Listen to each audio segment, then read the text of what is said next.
Fala galera, belezinha? Tudo tranquilo? Estamos começando mais uma aula do canal 10 História. Seguinte, essa daqui é a primeira aula de absolutismo, tá? A gente tem outras aulas de absolutismo no canal, mas que elas falam de aspectos mais pontuais, mais característicos. Essa daqui eu acho que é a mais completa, essa sequência eu acho que ela é a mais completa, tá bom? Fica aqui e depois complementa com essas aulas aqui de cima. Maravilha?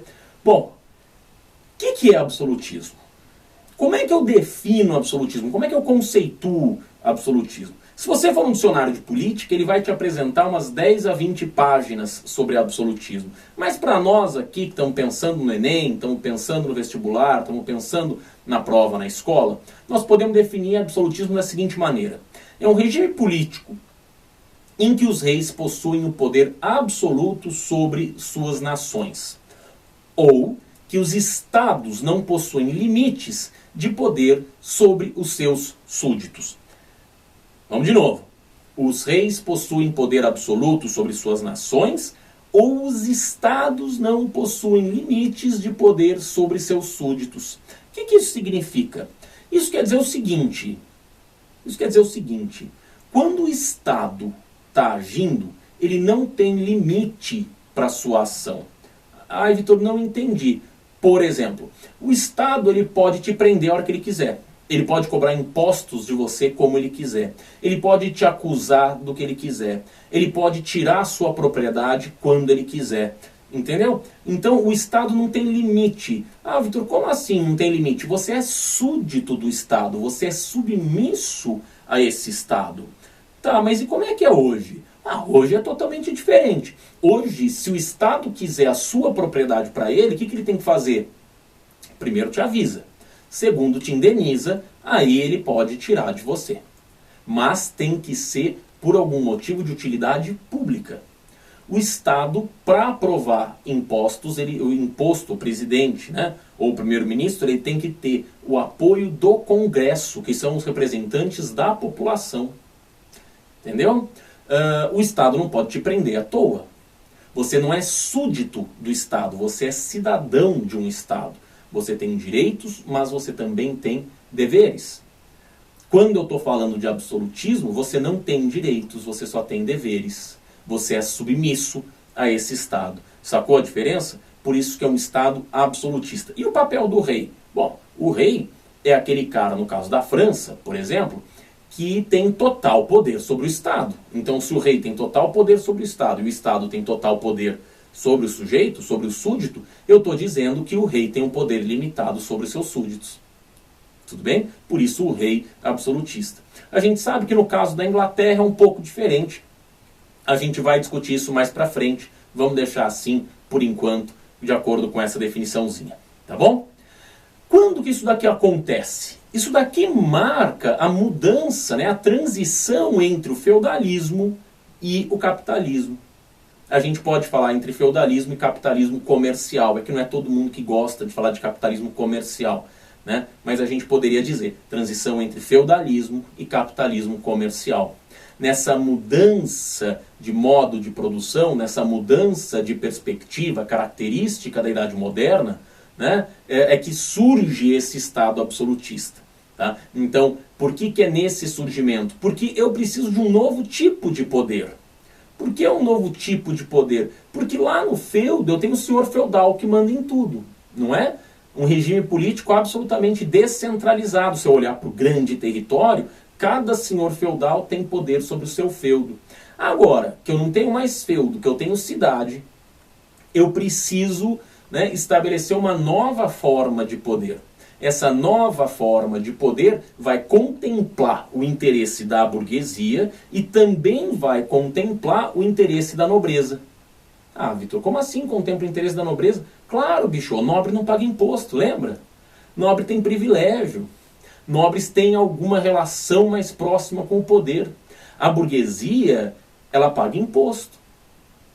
Ela não frequenta a corte, mas ela tem... ela é favorecida do ponto de vista econômico, mas do ponto de vista político e social, a nobreza é muito mais favorecida. A nobreza está lá na corte, muitas vezes mora no castelo com o rei, muitas vezes, no palácio, na verdade, mora no palácio com o rei, muitas vezes tem privilégios, a legislação é diferente para quem é nobre de quem não é nobre, sacou? Então, se por um lado a burguesia triunfa sobre a nobreza, porque a gente está falando agora de capitalismo, ou capitalismo comercial e não feudalismo, do ponto de vista político e social, a nobreza está lépida e faceira, está felicíssima. Está felicíssima, porque ela perdeu o poder político, mas ela manteve o status social e ela manteve, né, um privilégio de não pagar imposto. Tudo bem? Tá claro?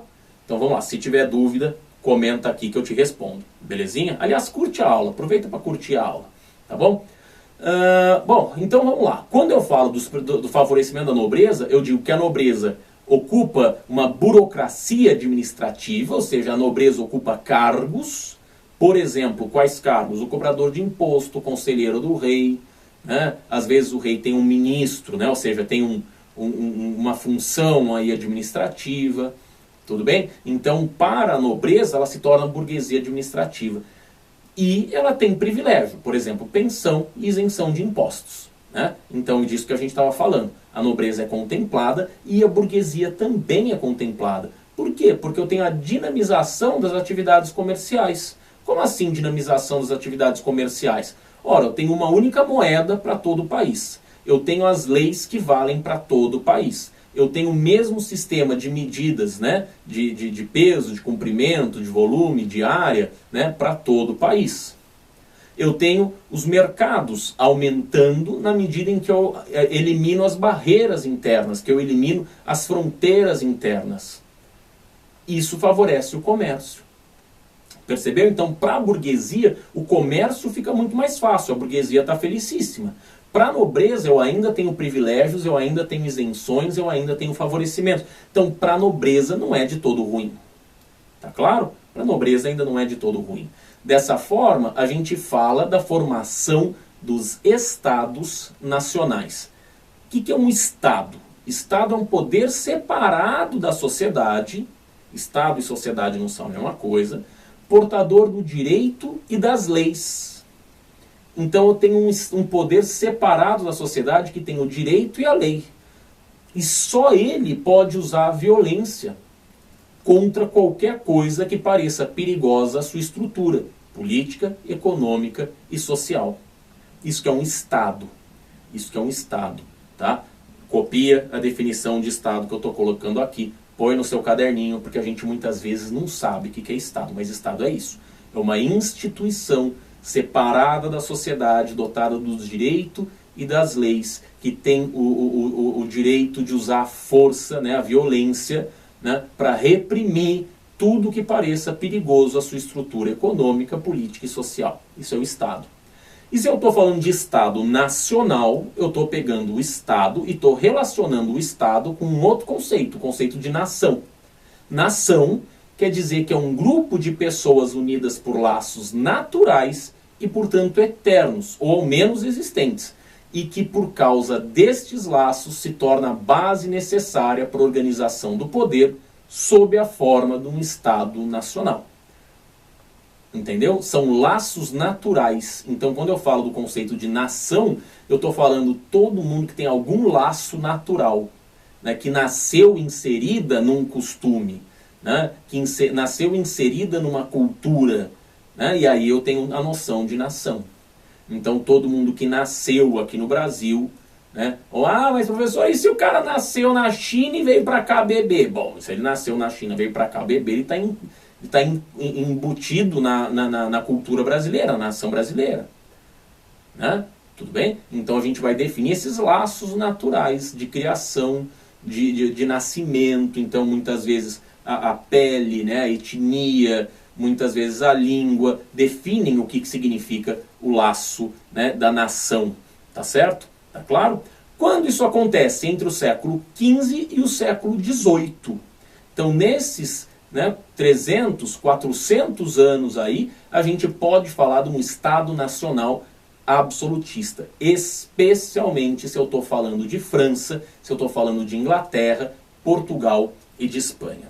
Agora, o rei vai ser todo poderoso. E quem disse para o rei que ele tinha que ser todo poderoso? Quem falou que o rei tem o direito de ser o todo poderoso? Quem concorda com isso? Te conto na próxima aula. Fica aí, é rapidinho.